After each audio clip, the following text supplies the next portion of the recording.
বেশ কয়েকদিন আগে আমি আপনাদের সঙ্গে আলোচনা করেছিলাম যে ব্যানানা চিপস বা কলার চিপসের ব্যবসা আপনারা কিভাবে করবেন।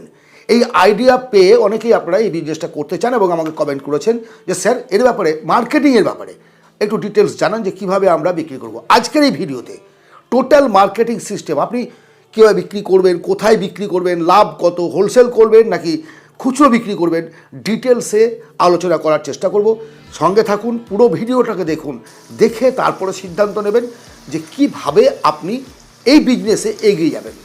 আপনি যদি সত্যি ব্যানানা বিজনেসের ব্যবসা করতে চান, ব্যানানা চিপসের বিজনেস করতে চান, তাহলে বাড়িতে বসে খুব ছোট্ট পরিসরে ছোটোভাবে শুরু করতে পারেন।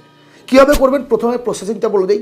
প্রসেসিংটা হচ্ছে, আমি বলেছি আগের ভিডিওতে বলেছি, তারপর আমি শর্টে বলছি, কাঁচা কলা, সবুজ কলা কিনে সেই কাঁচা কলাটাকে ভালোভাবে ওয়াশ করে ধুয়ে নিয়ে পরিষ্কার করে ছোট ছোট পাতলা পিস করে তাকে শুকিয়ে নিয়ে বা তাকে মশলা, তেল ইত্যাদি প্রসেসিং করে আর কি ভেজে নিয়ে প্যাকেটিং করে বাজারে বিক্রি করবেন। এটা তো করলেন, প্যাকেটিং তো করলেন, কিন্তু প্যাকেট করলেই কি আপনার কাজ শেষ হয়ে গেল? আসল কাজটা তো শুরু হচ্ছে এবার। আমি তৈরি করলাম এবং খুব সুন্দর টেস্টি তৈরি করলাম, কিন্তু বিক্রিটা কোথায় করব? এটাই হচ্ছে আজকের আলোচনার বিষয়। আপনি কোথায় বিক্রি করবেন, এই যে কল্পনাটা, এবার আপনি ভাবুন যে আপনার নিত্য প্রয়োজনীয় আলুর চিপসটা আপনি কোথা থেকে কেনেন। বিজনেস করতে গেলে না কিছুটা মস্তিষ্কটাকেও ইনভেস্ট করতে হবে। সাধারণত প্রথম টার্গেটটা আপনি রাখবেন আপনার এলাকার ওপরে। অন্তত 10-20টা দোকান, মিনিমাম 20 থেকে 30টা দোকান, 10টা বললে ভুল হবে, 30খানা দোকান আপনি সার্ভে করুন। ফার্স্টে বড় সড়ো পরিসরে মেশিনপত্র কিনে নিয়ে শুরু করার কোনো প্রয়োজন নেই। ছোটোভাবে আপনি শুরু করুন।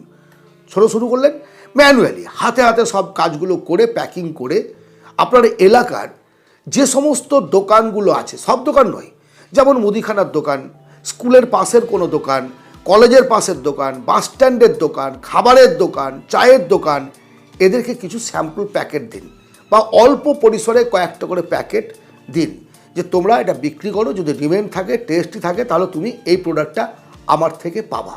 আমি তোমাদের অনেক চিপ রেটে ভালো চিপস, গুণমান সম্পন্ন চিপস তোমাদের আমি ডেলিভারি দেবো। বর্তমান সময়ে সবচেয়ে বেশি চিপস বিক্রি হয় কোথায়? দুটো জায়গা যদি আপনি টার্গেট করতে পারেন, যারা ক্যাটারিং মানে বিভিন্ন অনুষ্ঠান বাড়িতে যায় এবং খাবার কন্ট্রাক্ট নিয়ে বিজনেস করে, তাদের সঙ্গে আপনি আপনার চিপসটাকে পুশ করতে পারেন। দ্বিতীয় হচ্ছে খাবারের দোকান, সেটা মিষ্টির দোকান হতে পারে, চায়ের দোকান হতে পারে। এই দুটো দোকানকে আপনি ফার্স্টই টার্গেট করবেন, মানে আপনি যে 20টা দোকান সার্ভে করবেন তার মধ্যে যেন 10-15টা দোকান এরই হয়, তাহলে আপনার বিজনেসটা করতে সুবিধা হবে।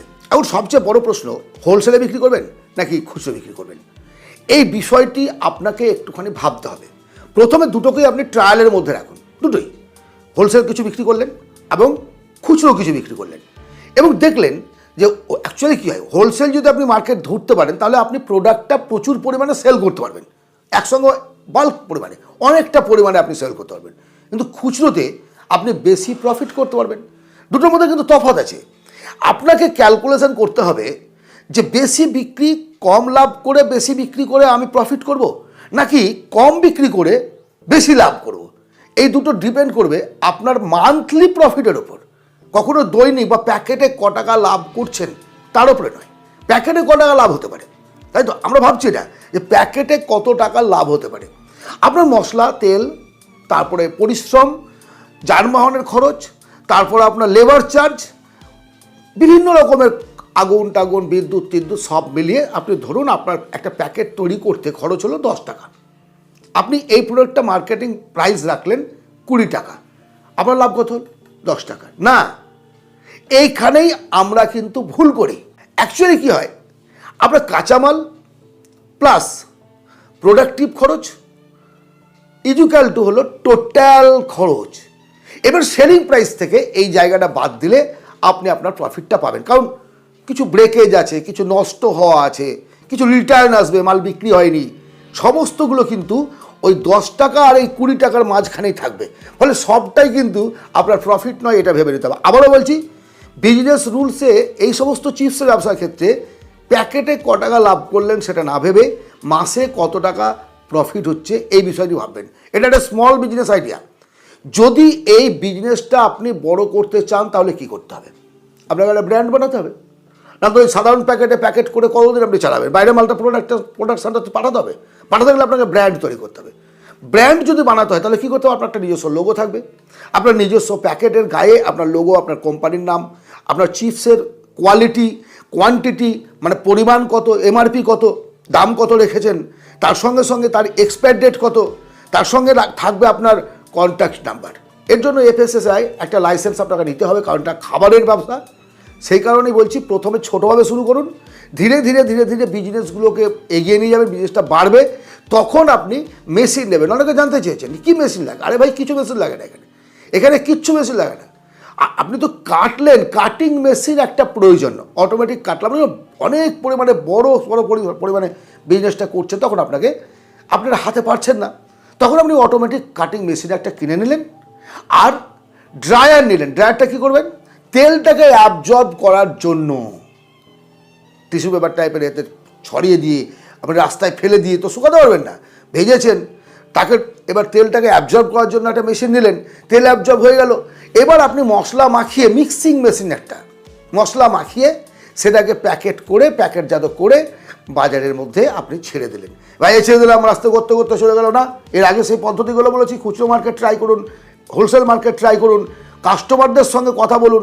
আপনার যদি মনে হয় এখন আপনি দেখলেন সমস্ত কিছু করার পরে যে আমি যাদেরকে দিয়ে এসেছিলাম স্যাম্পল ফাইল সেখানে পড়েই আছে, এর দুটো কারণ হতে পারে। এক নম্বর, ওই যে দোকানদারকে আপনি দিয়েছেন সে বিক্রি করার চেষ্টা করেনি, বা কেউ কিনেছে কিন্তু তার খেতে ভালো লাগেনি, সে পরবর্তী ক্ষেত্রে আপনার প্রোডাক্টটা নেবে। তার মানে আপনাকে কী করতে হবে? টেস্ট বদলাতে হবে। কেউ একটু নুন ঝাল মিষ্টি পছন্দ করে, কেউ একটু মিষ্টির ভাব পছন্দ করে, কেউ ঝালের বেশি পছন্দ করে। আপনার এলাকার কাস্টমাররা কী ধরনের পছন্দ করে সেই ব্যাপারটা আপনাকে দেখতে হবে, এবং প্রয়োজনে আপনার টেস্টের পরিবর্তন আনতে হবে, প্যাকেজিংয়ের পরিবর্তন আনতে হবে, মার্কেটিং স্ট্র্যাটেজি বুঝতে হবে। আপনি হয়তো ভালোভাবে মার্কেট করতে পারেননি, যে 20টা দোকান সার্ভে করেছেন সেই 20 জন হচ্ছে স্বার্থপর দোকানদার, সেই 20 জন টাকা মার দোকানদার, তাহলে তারা আপনার মালটা বিক্রি করবে না, তারা আরও বেশি প্রফিট চাইছে। অর্থাৎ প্রয়োজনে মার্কেট সার্ভেটা আপনাকে আরও ভালোভাবে করতে হবে। ব্যানানা চিপসের যে বিজনেসটার আগে দিয়েছিলাম পদ্ধতিগতভাবে কীভাবে তৈরি করবেন, আজকে জানালাম মার্কেটিং কীভাবে করবেন। আমি আবারও বলছি, বারবার অনুরোধ করছি, লোক দেখানোর জন্য বড় পরিসরে প্রথমে বিভিন্ন মেশিনপত্র কিনে নিয়ে শুরু করবেন না। কারণ আমি অনেককে দেখেছি বিজনেস স্টার্ট করে অত্যন্ত বুদ্ধিমত্তার সঙ্গে দারুণভাবে ঝাঁচকচক করে, কিন্তু কিছুদিন পরে মুখ থুবড়ে পড়ে যায় ব্যবসাটা। ছোটোভাবে শুরু করুন, ধীরে ধীরে স্টেপ বাই স্টেপ এগিয়ে যাবেন, একটা সময়ে লং লাস্টিং বিজনেসে পরিণত হবে আপনার ছোট্ট ব্যবসাটি।